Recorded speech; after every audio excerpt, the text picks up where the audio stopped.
So, okay, good morning. Good morning, Good sir. morning, sir. Yes, good morning. So, up to the last lecture, we have covered the part of water treatment plant. Is first unit of water treatment is screening. We have seen what actually included in the screening. काय केलं जातं screening मध्ये? कोण सांगेन? समोर आहे sketch तुमच्या समोर पीपीटी आहेत. ज्यावेळी आपण नदीमधून तलावामधून डॅम मधून पाणी लिफ्ट करतो त्यावेळी फर्स्ट स्टेज ऑफ ट्रीटमेंटची जी असते ती स्क्रीनिंग असते. म्हणजेच कशासाठी स्क्रीनिंग करतो? इथे स्क्रीन दिसते, या स्क्रीनवरती पाणी सोडलं जातं आणि याच्यामध्ये हे जे सगळे मॅटर्स आहेत, लाकडाचे तुकडे असतील, फांद्या असतील, झाडाच्या बॉटल्स असतील, प्लास्टिक असेल, काही असेल, ते कुठं अडकून बसतं? या स्क्रीनला. आलं लक्षात? स्क्रीनिंग कशासाठी करायचं? की Yes, जे मोठे कोणत्याही मोठ्या वस्तू असतील पाण्यामध्ये तरंगणाऱ्या किंवा त्या जर पाईपलाईन मधून जर आल्या तर ट्रीटमेंट प्लांट मध्ये पहिल्यांदा त्या स्क्रीनिंग मध्ये मोठ्या वस्तू अडकून बसतात. So that is the first unit of the water treatment. Second unit आपण पाहिला एरिएशन. कशासाठी एरिएशन करतो आपण? ऑक्सिजन ऍड करतात. ओके. हा, ऑक्सिजन ऍड केल्यानंतर कशासाठी ऑक्सिजन ऍड करायचा? ओडर आणि टेस्ट करण्यासाठी. जे सरफेस वॉटर आहे, नदी असेल, तलाव असेल, त्या सरफेस वॉटरची ओडर टेस्ट जी आहे ती चेंज करण्यासाठी आपण जे नदीमधून आलेलं पाईपलाईन पाणी आहे ते आपण असं हवेमध्ये मिक्स करतो की ज्याच्यामध्ये ऑक्सिजन ऍड होईल. So there are 4 types of aerator we have seen: gravity aerator, fountain aerator, then diffused aerator and mechanical aerator. बरोबर, इथपर्यंत चाललो होतो आपण? Yes, sir. Yes sir. So the next coagulation अजून पाहिलं नाही ना आपण? No sir. Okay. So next unit of water treatment is the coagulation. This is the process. So what include in the coagulation? काय केलं जातं coagulation process मध्ये? Screening आणि एरिएशन झाल्यानंतर कोऑग्युलेशन प्रोसेस आपण वापरतो. मग कोऑग्युलेशन प्रोसेस मध्ये काय करतो? तर बघा इथं, small particles are not removed efficiently by sedimentation because they settle too slowly. Screening मध्ये मोठे मोठे पार्टिकल्स किंवा मोठ्या वस्तू आपण अडवतो. एरिएशन मध्ये आपण मिक्स करतो, एअर ऑक्सिजन मिक्स करतो आणि टेस्ट चेंज करतो. आता हे झाल्यानंतर ही त्या वॉटरमध्ये पार्टिकल्स आहेत, भरपूर असणार आहेत, अजून ते ट्रीट झालेलं नाही वॉटर. मग small particles are not removed efficiently by sedimentation. म्हणजे सेडिमेंटेशन टँक असतो, ह्या सेडिमेंटेशन टँक मध्ये जर आपण भरून ठेवला तर इथं जे वॉटर आहे सगळं, ह्याच्यामध्ये स्मॉल पार्टिकल्स आहेत, ते स्मॉल पार्टिकल्स सेटल होत नाहीत, स्लोली सेटल होतात. मग हे फास्ट सेटल व्हायचे असतील जर पार्टिकल्स फास्ट सेटल व्हायचे असतील तर आपल्याला कोऑग्युलेशन प्रोसेस यूज करावी लागते. So what is coagulation? बघा, कोऑग्युलेशन मध्ये आपण काय करतो? We add a chemical such as alum. Coagulation process मध्ये आपण केमिकल्स वॉटर मध्ये ऍड करतो. म्हणजे एरिएशन मधून पाणी पुढच्या युनिटला चाललं की आपण त्या ठिकाणी हा ॲलम हे केमिकल ऍड करतो. which produce positive charges to neutralize the negative charges on the particle. Particle वरती पॉझिटिव्ह चार्जेस या केमिकल मुळे येतात. आता ते कसे येतात? तर पार्टिकल्स कॅन स्टिक टुगेदर. म्हणजे काय होतं बघा, सिम्पली कोऑग्युलेशन प्रोसेस मध्ये आपण ॲलम ऍड करतो, केमिकल ऍड करतो. ही फर्स्ट स्टेज झाली. मग कशासाठी केमिकल ऍड करतो? तर केमिकल ऍड केल्यानंतर आणि तो केमिकल पाण्यामध्ये मिसळल्यानंतर ज्यावेळी ते केमिकल पार्टिकलला चिकटतं आणि दोन पार्टिकल एकमेकाकडे ज्यावेळी येतात त्यावेळी त्या केमिकलमुळे ते एकमेकाला चिकटतात. मग काय होणार आहे हो? दोन पार्टिकल वेगवेगळे ॲलमचं मिक्सिंग झाल्यामुळं एकमेकाला चिकटल्यानंतर काय होणार आहे? जड होणार आणि सेटल होणार. हा, म्हणजे जे सस्पेंडेड पार्टिकल होते, पाण्यामध्ये जे छोटे छोटे पार्टिकल सस्पेंडेड होते म्हणजे ते तरंगतच असतात, ते लवकर सेटल होत नाहीत. मग जर आपल्याला ते फास्ट सेटल करायचे असतील तर आपण काय करतो, ॲलमचा डोस देतो आणि ॲलमचा डोस दिल्यामुळं ते केमिकल ज्यावेळी पार्टिकलला चिकटतात त्यावेळी पार्टिकल दुसऱ्या पार्टिकलच्या जवळ येतात, त्यावेळी ते एकमेकाला चिकटतात आणि पार्टिकल्स कॅन स्टिक टुगेदर, म्हणजे ते एकमेकाजवळ एकमेकाला स्टिक होतात. कशामुळं? तर या ॲलममुळं. And forming large particle. 4th नंबरचा पॉइंट बघा. फॉर्मिंग लार्जर पार्टिकल म्हणजे छोट्या पार्टिकलचे एकमेकाला चिकटल्यामुळं लार्ज पार्टिकल होतात आणि मग आता लार्ज पार्टिकल झाले म्हणजेच काय झालं हो? त्याचं वेट वाढलं. ऑब्व्हियसली वेट वाढणार आहे. 2 पार्टिकल एकत्र आले की मग ते सेटल व्हायला आपल्याला, कारण की त्याचं वेट वाढलं की ते डाऊनवर्ड डायरेक्शनला जाणार. Then so that we can more easily removed. मग ते पार्टिकल मोठे झाले की आपण त्याला इझिली रिमूव्ह करू शकतो किंवा सेटल करू शकतो. The process involve addition of chemical that is the ॲलम. इथं आपण पाहिलंच, जे केमिकल आपण इन्व्हॉल्व करतो किंवा ऍड करतो त्याला त्याला आपण ॲलम असं म्हणतो. तो ॲलम हा एक केमिकल आहे. And the rapid mixing dissolve the chemicals.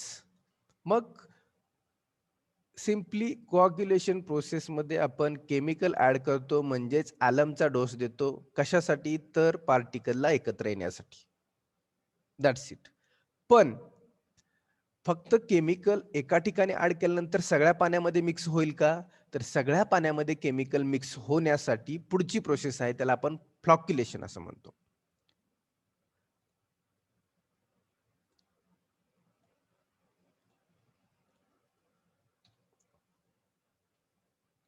बर, कोणकोणते केमिकल्स असतात? तर aluminium sulphate Al2SO4, ferrous sulphate FeSO4, ferric sulphate Fe2SO4 3, then ferric chloride FeCl3 and lime CaOH2. So these chemicals we are adding for the coagulation process. So aluminum salt are cheaper but iron salt are more effective over wider pH range. म्हणजे aluminium salt हे cheaper आहे, म्हणजे aluminium sulphate cheaper आहे, but iron salt are more effective over wider pH range. PH ची range किती आहे आपल्या हो? पाहिली आपण किती वॉटर, ड्रिंकिंग वॉटरचं पीएच किती असायला पाहिजे? 7 7 to 9. 7 to up to 8.5. If the water is safe for drinking, then 7 to 8.5 is the range for the pH. मग जर pH मेंटेन करायचं असेल तर आयर्न साल्ट हे इफेक्टिव्ह आहे as a chemical for the coagulation process. Okay, लक्षात आली कोऑग्युलेशन process?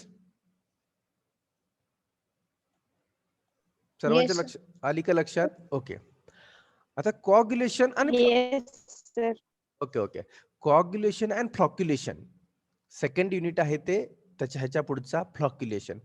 कोऑग्युलेशन and फ्लॉक्युलेशन हे एकमेकावरती डिपेंड आहेत. म्हणजे कोऑग्युलेशन प्रोसेसमध्ये फक्त आपण काय करतो तर केमिकल ऍड करतो, बट फ्लॉक्युलेशन प्रोसेसमध्ये आपण ऍड केलेलं केमिकल मिक्स केलं जातं पूर्ण पाण्याबरोबर. सिम्पली सांगतोय मी, लक्षात येतंय का? केमिकल ऍड करण्याची process is nothing but coagulation. Correct. Chemical add झाल्यानंतर ज्या टँक मध्ये त्याचं मिक्सिंग होतं केमिकलचं पूर्णपणे, कारण का केमिकल एका ठिकाणी ऍड केलेलं आहे, ते पूर्ण पाण्याबरोबर मिक्स झालं पाहिजे, म्हणजे प्रत्येक पार्टिकलला चिकटलं पाहिजे. So that comes under the flocculation. So see here, flocculation is a slow mixing or agitating process in which the destabilized colloidal particles are brought into intimate contact in order to promote the floc formation.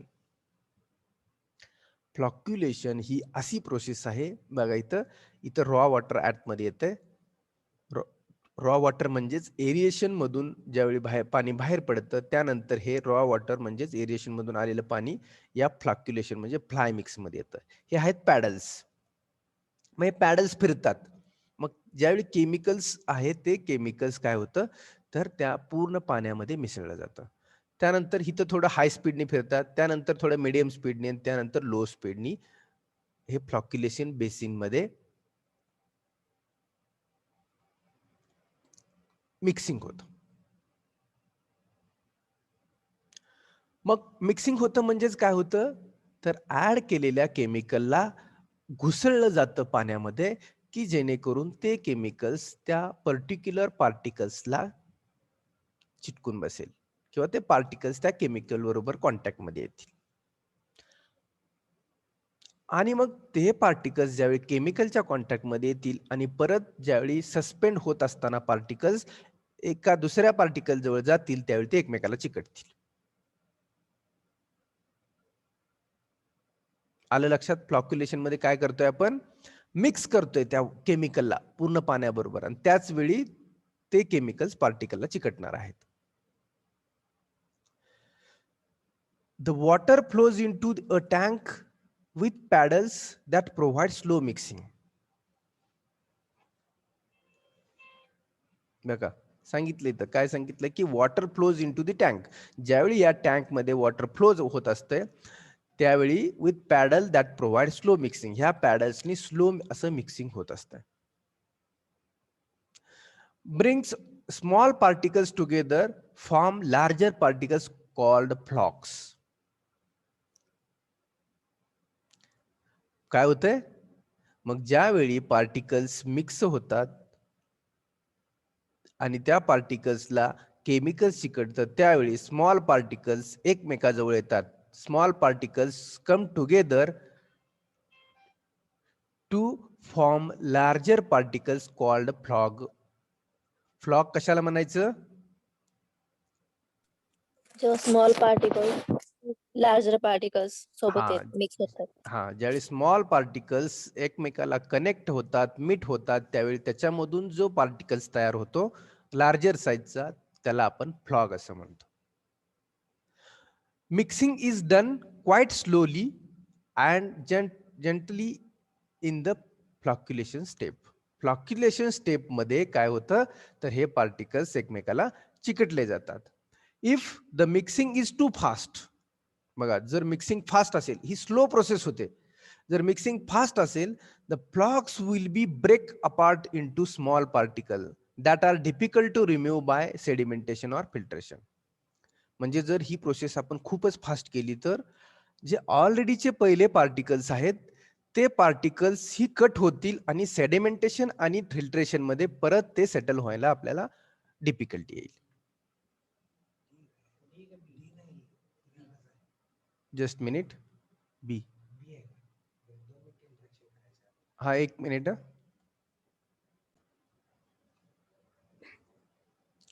Okay, so this is the flocculation process. It means coagulation मध्ये chemical add केलं जातं ते chemical फ्लॉक्युलेशन chamber मध्ये काय केलं जातं slowly mix केलं जातं ऑल पार्टिकल्स बरोबर. ऑल पार्टिकल्स एकमेकाला केमिकल्स चिकटल्यामुळं मग छोटे छोटे लहान पार्टिकल ज्यावेळी एकमेकाच्या जवळ येतात ते एकमेकाला चिकटतात आणि त्याचा लार्ज पार्टिकल्स फॉर्म होतो त्यालाच आपण फ्लॉग म्हणतो. आणि ते पार्टिकल्स परत सेटलिंग टँक मध्ये म्हणजे इथून पुढे जर तुम्ही गेला परत फ्लॉक्युलेशन मधून ज्यावेळी वॉटर पुढे जातं त्यावेळी ते सेटलिंग चेंबर मध्ये जातं आणि त्या ठिकाणी मग ते सेटल व्हायला चालू होतं.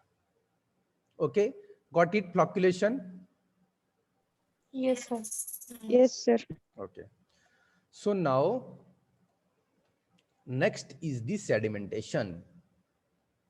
म्हणजेच फ्लॉक्युलेशन मध्ये जे पार्टिकल्स लार्जर साईज तयार झाला केमिकल ऍड केल्यामुळे ते पार्टिकल्स आता या ठिकाणी सेटल होतात, बॉटमला सेटल होतात.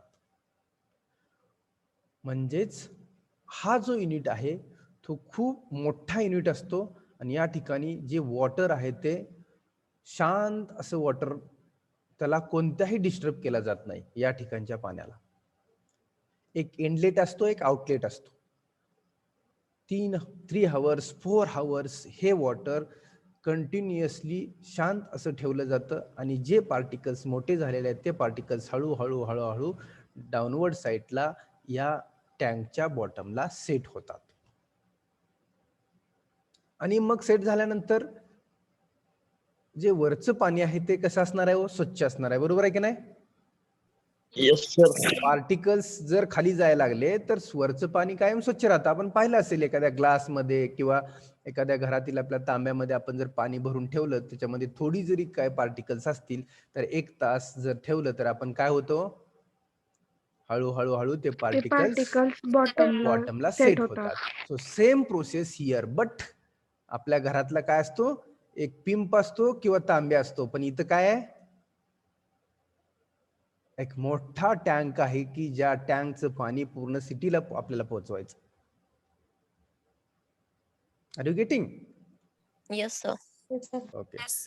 So now sedimentation is the removal of suspended particle by gravitational settling. What is sedimentation? Sedimentation is a process of removal of suspended particles by gravitational settling. Gravitational म्हणजेच काय? ह्याच्यावरती कुठला force दिलाय का particle वरती तुम्ही खाली जावा म्हणून? दिलाय का आपण? No, sir. No sir. Simply तो जो टँक आहे त्या टँक मध्ये जे वॉटर स्टेबल आहे ते वॉटर स्टेबल असताना पार्टिकल्स स्लोली डाऊनवर्ड डायरेक्शन म्हणजेच ग्रॅव्हिटेशनल फोर्सनी सेटल होतात. Second, gravity causes the flocs to settle at the bottom. म्हणजेच gravity, it means gravity causes the flocs, म्हणजे पार्टिकल्स जवळ आल्यानंतर आपण चिकटल्यानंतर त्याला आपण काय फॉर्म होतो म्हणतो? फ्लॉक फॉर्म होतो. त्याला आपण फ्लॉक असं म्हणतो. सो ते फ्लॉक्स काय करतात? बॉटमला सेटल होतात. Large particle settles more rapidly than the small particles. Simply आहे, ज्याचं वेट जास्त आहे तो अगोदर जाणार आहे. आपण पण पाण्यात उडी मारल्यानंतर काय होतंय? पोहायला येत नसेल तर बॉटमला जातो. हा, आपलं वेट त्या पार्टिकल पेक्षा जास्त आहे ना, बरोबर की नाही? मग आपण मग आपण रॅपिडली जाणार खाली फास्ट मध्ये. पोहायला येत नसेल, पोहायला येत असेल तर ठीक आहे. मग तसं large particle settles more rapidly than the slow particles. Slow particles हळूहळू हळू एकमेकाला चिटकत त्या ठिकाणी सेटल होतात as compared to rapid particles. Then it would take a very long time for the all particles settle out. That would means we would need a very large sedimentation basin. मग या प्रोसेसला खूप वेळ लागतो. So that the large sedimentation basin is required. पाणी stable ठेवावं लागतं. Stable ठेवलेलं पाणी रॅपिड पार्टिकल्स, जे हेवी पार्टिकल्स आहेत, लार्जर पार्टिकल्स आहेत, ते रॅपिडली सेट होतात. स्लो पार्टिकल्स आहेत त्यांना वेळ लागतो, कारण का खूप इम्पॉर्टंट प्रोसेस आहे ही. याच्यामध्ये 99% म्हणा किंवा 95% म्हणा आपल्याला इथंच पार्टिकल्स आपल्याला थांबवायचे असतात. So the large basin is required. So the clarified water with most of the particles removed moves on the filtration step where the finer particles are removed. म्हणजे जसं मी सांगितलं आता 19% पेक्षा जास्त पार्टिकल्स याच ठिकाणी सेट केले जातात आणि त्यानंतरही जर काय फायनर पार्टिकल्स राहिले तर that can be removed in the filtration process. याच्या पुढची प्रोसेस आहे फिल्ट्रेशन. त्याच्यामध्ये जर काही फायनर पार्टिकल्स राहिले तर ते आपण तिथून रिमूव्ह करू शकतो. So everyone got it? Sedimentation.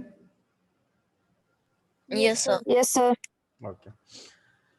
Then next process is the, so okay, before that some various shapes of sedimentation are here. Rectangular, circular, then hopper bottom. Here हे या पद्धतीनं सेडिमेंटेशनचे शेप असतात.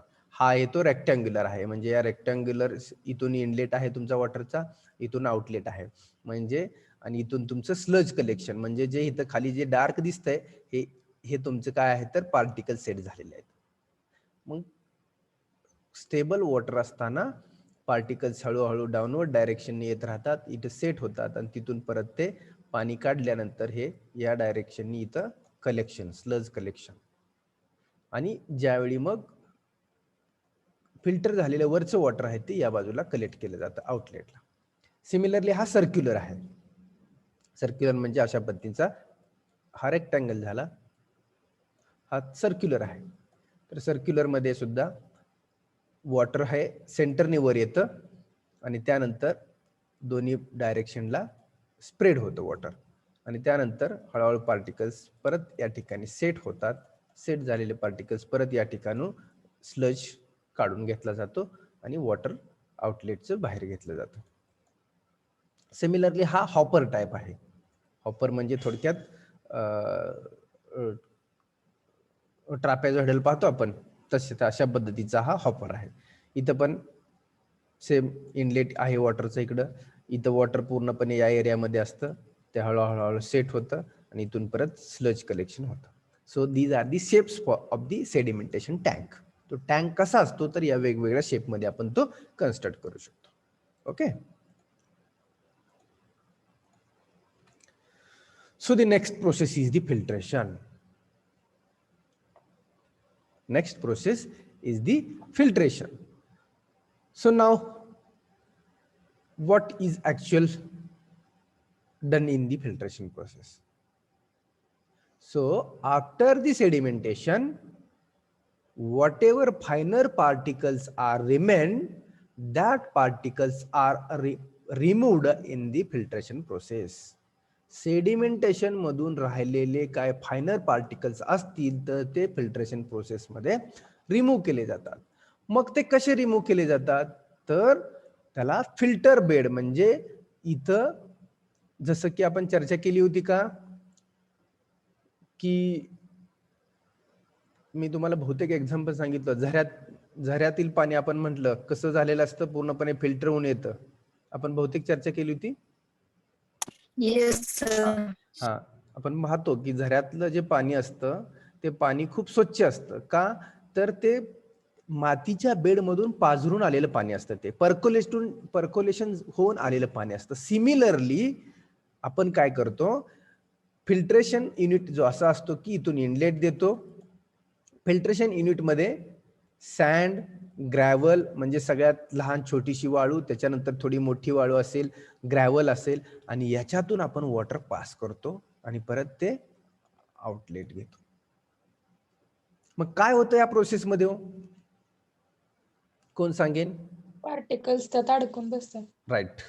सँड, ग्रॅव्हल या layer मध्ये ते particles, राहिलेले फायनर particles या layer मध्ये अडकून बसतील आणि फक्त फ्रेश वॉटर याच्यातून पास होईल.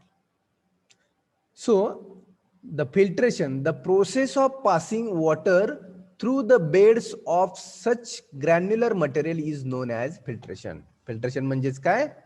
The process of passing the water through beds of granular material. आता सँड, ग्रॅव्हल म्हणजे हे ग्रॅन्युलर मटेरियल आहेत, मग त्याचे बेड आहेत, एक सँडचा आहे, एक ग्रॅव्हलचा आहे. याच्यातून ज्यावेळी आपण वॉटर पास करतो त्या प्रोसेसला आपण फिल्ट्रेशन प्रोसेस असं म्हणतो. मग त्याचे दोन टाइप्स आहेत, types of filtration: slow sand gravity filter and rapid sand gravity filter. Again, rapid sand gravity filter divided into two types: rapid sand gravity filter and pressure filter. Pressure ने आपण ही देऊ शकतो किंवा नॅचरल ग्रॅव्हिटीनेही हे water pass करू शकतो.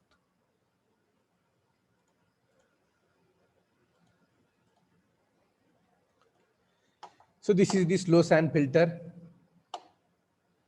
So here this water is here, then this is the sand bed, this is the gravel bed. So we are passing the water in this direction and then outlet of water here.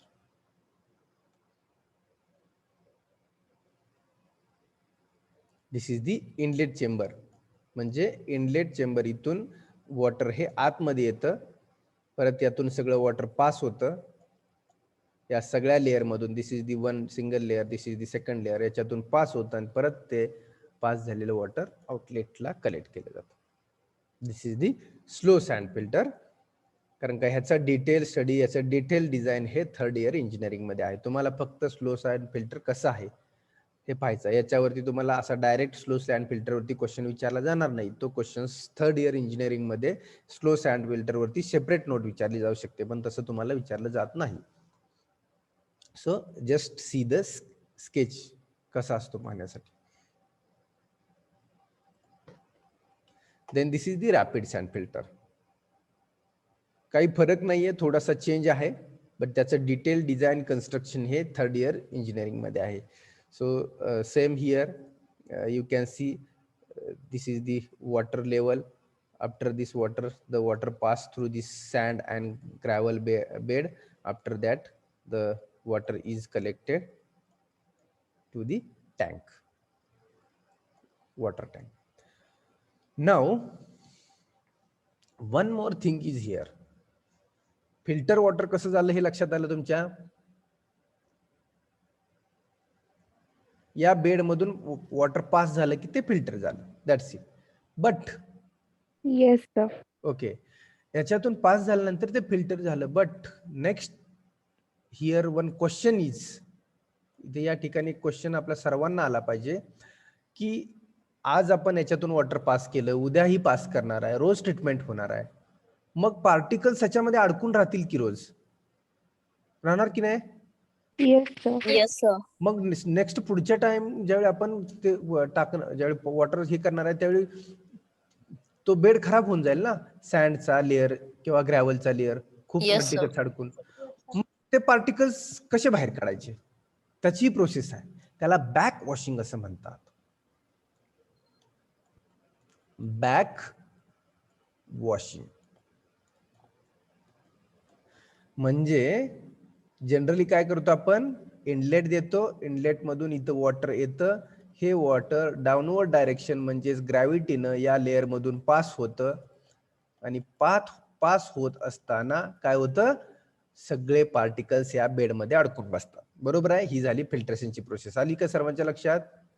Yes Yes, sir. sir. मग आता त्याच्यामध्ये जे अडकून बसलेले particles आहेत ते particles आपल्याला back वॉशिंगनी, म्हणजेच दुसऱ्या एका बाजूनी आपलं आपण काय करतो, एअर प्रेशर देतो विथ वॉटर, हा बॉटम कडून वरती देतो.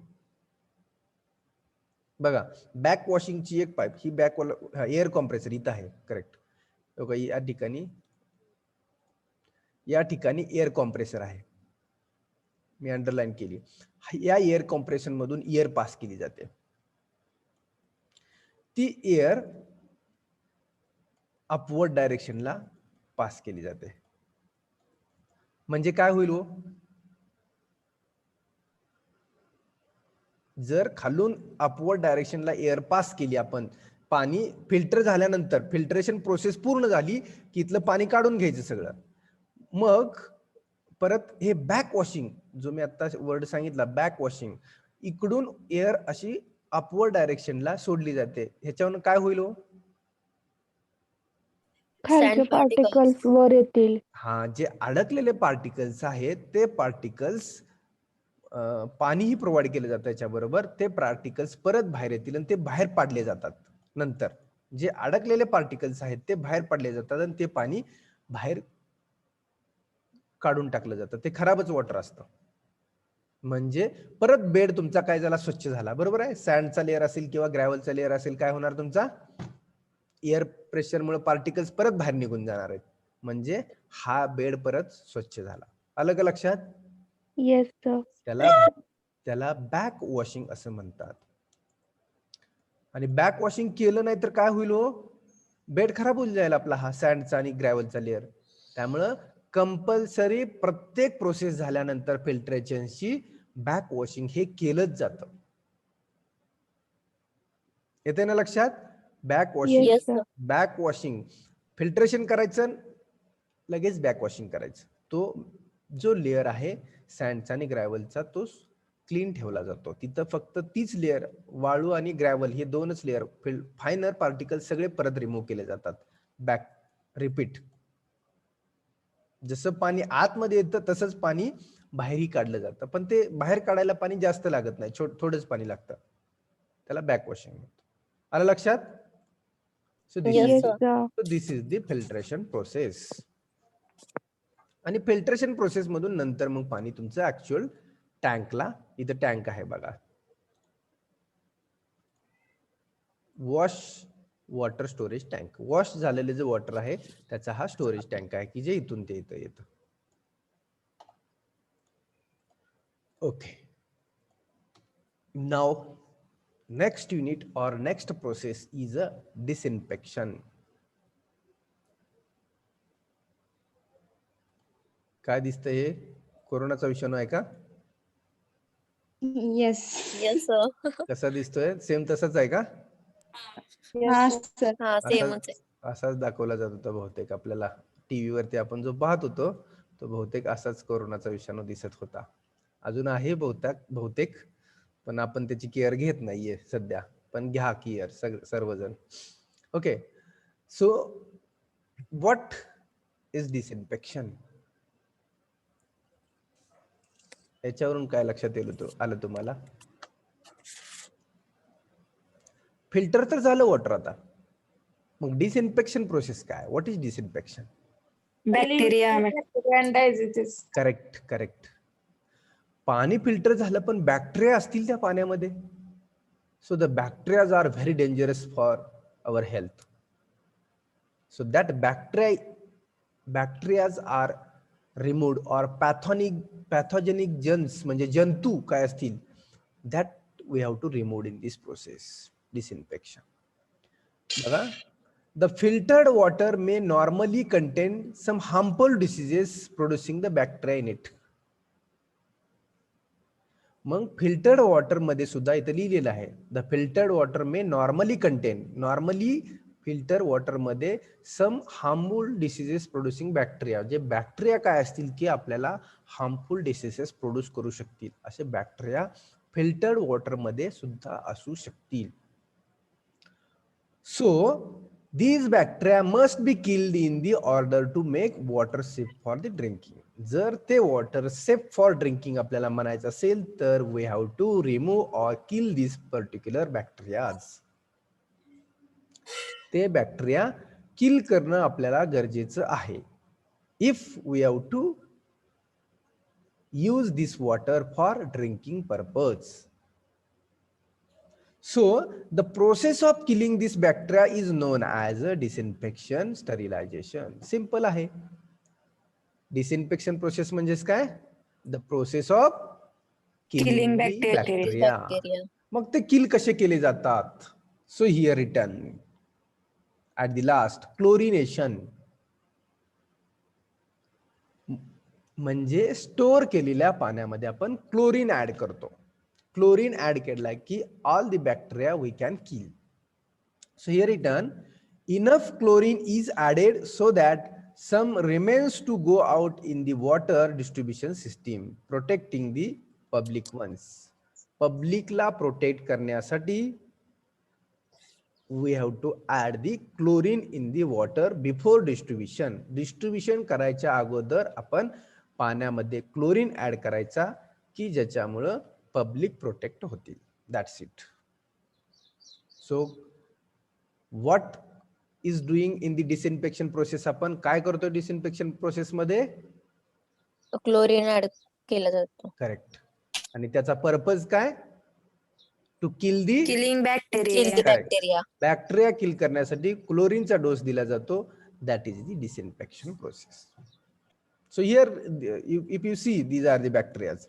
बघा हे इमेजेस आहेत, बॅक्टेरियाज असतात की आपल्याला दिसतही नाहीत डोळ्याला.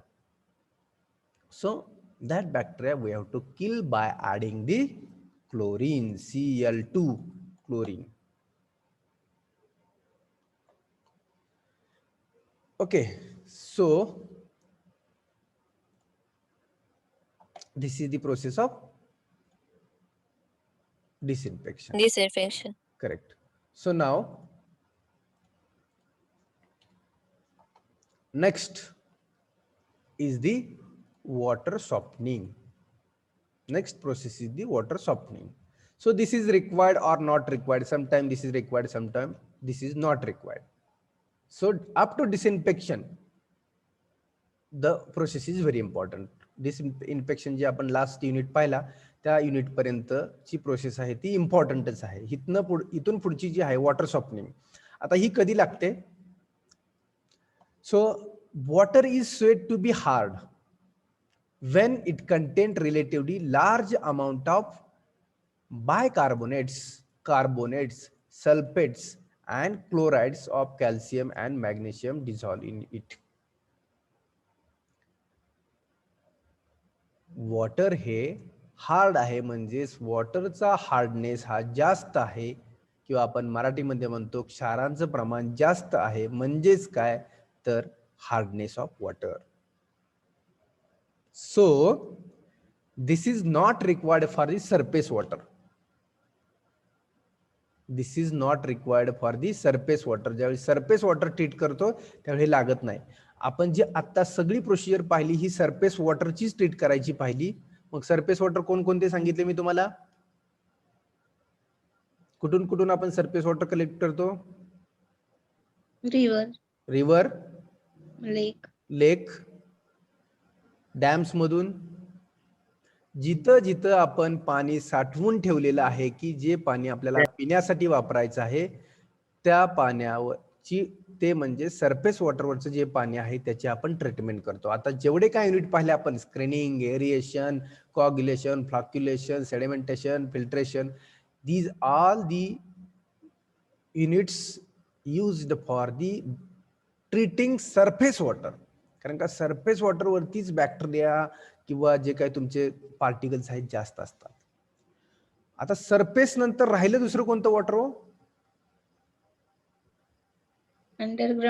अंडरग्राउंड वॉटर, म्हणजेच वेल मधून येणारं, बोरहोल मधून घेतलेलं. बाकीचं जे अंडरग्राउंड वॉटर आहे हे झालं तुमचं ग्राउंड वॉटर. तर वॉटर सॉफ्टनिंग, आपल्याला सॉफ्टनिंग हा वर्ड हिअर इम्पॉर्टंट. सॉफ्टनिंग म्हणजेच काय? हार्डनेस आहे तो कमी करायचा. Simple softening. पाण्यामध्ये रिमूव्ह दी हार्डनेस. आणि हार्डनेस हा जास्त कुठे असतो? कोणत्या वॉटर मध्ये हार्ड वॉटर असतं? Permanent hardness. कोणतं नदीचं पाणी. हार्डनेस हा कोणत्या वॉटरचा जास्त असतो? सरफेस वॉटरचा की ग्राउंड वॉटरचा? Ground. Okay, correct. Ground water मध्ये डिझॉल्व जे काय bicarbonates, carbonates, sulphates, chloride, calcium, magnesium हे सगळे ग्राउंड वॉटर मध्ये जास्त असतात. इथे लिहिलेलं आहे बघा, water is said to be hard when contains relatively large amount of this. हे सगळं ग्राउंड वॉटर मध्ये जास्त असतं. सो आपल्याला ग्राउंड वॉटरचा हार्डनेस रिमूव्ह करायचा आहे. त्यामुळे सरफेस वॉटर मध्ये हार्डनेस हे जास्त नसतातच, आणि नाही म्हटलं तर चालेल. त्यामुळं या ट्रीटमेंट प्लांटला सॉफ्टनिंग आपण प्रोसेस वापरतच नाही सरफेस वॉटरला. बघा मी काय सांगतो ते खूप इम्पॉर्टंट सांगतोय. सरफेस वॉटरला आपण सॉफ्टनिंग करतच नाही, किंवा करायची गरजच पडत नाही. मग ते रिव्हरचं, डॅमचं, लेकचं वॉटर असेल तर त्याला आपण सॉफ्टनिंग प्रोसेस करत नाही, किंवा रिक्वायर्डच नाहीये, कारण त्याच्यामध्ये हार्डनेस खूप कमी असतो. In other way, so softening process is required for underground water, ground water. जे ग्राउंड वॉटर आहे त्याला सॉफ्टनिंग प्रोसेस रिक्वायर्ड आहे. बट आता जी प्रोसेस आपण सगळी पाहिली युनिट, जे प्रत्येक युनिट मधून, ती सगळी प्रोसेस ग्राउंड वॉटर सरफेस वॉटरलाच रिक्वायर्ड आहे. फक्त सरफेस वॉटर मध्ये सॉफ्टनिंग तेवढं आपण करू शकत नाही, किंवा करायची गरज नाही. करू शकत नाही असं नाही, करायची गरज नाही. So there are two types of hardness, temporary hardness and permanent hardness. Okay. So here written types of hardness. So temporary hardness caused by dissolved bicarbonates of calcium and magnesium. कशामुळे टेम्पररी हार्डनेस येतात? Caused by dissolved bicarbonates and of calcium and magnesium. Similarly, permanent hardness caused by dissolved chlorides and sulfates of calcium, magnesium, ferrous and aluminum. Sir permanent hardness याच्यामुळे येतात आणि temporary hardness हे तुमच्या bicarbonates of calcium and magnesium. So these are the hardness generally कुठे असतात तर ground water मध्ये असतात.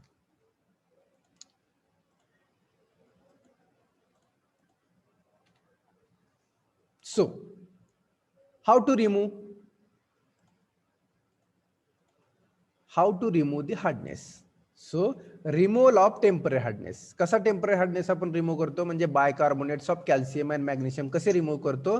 Bye Simple boiling. Boiling. And adding lime. आपण म्हणतो आता आपण आपल्या मेन विलेज मधल्या सिच्युएशन कडे आपण येऊया. तुम्ही काय म्हणता की जिथं पाणी स्टोअर केलं जातं तिथं काय टाकतो आपण? पावडर टाकतो पाण्याच्या टाकीमध्ये. एक मित्राने आपल्याला सांगितलं होतं, बरोबर ना? Yes, sir. विलेज मध्ये जे पाणी असतं टँक मध्ये पावडर टाकली असते, म्हणजेच काय तर त्याच्यामध्ये लाईम ऍड केलेला असतो. ती पावडर म्हणजेच लाईम असतो. या प्रोसेसने आपण हार्डनेस रिमूव्ह करू शकतो किंवा बॉइलिंग. घरामध्ये जर आपण पाणी गरम केलं तर सगळा हार्डनेस त्यातला निघून जातो.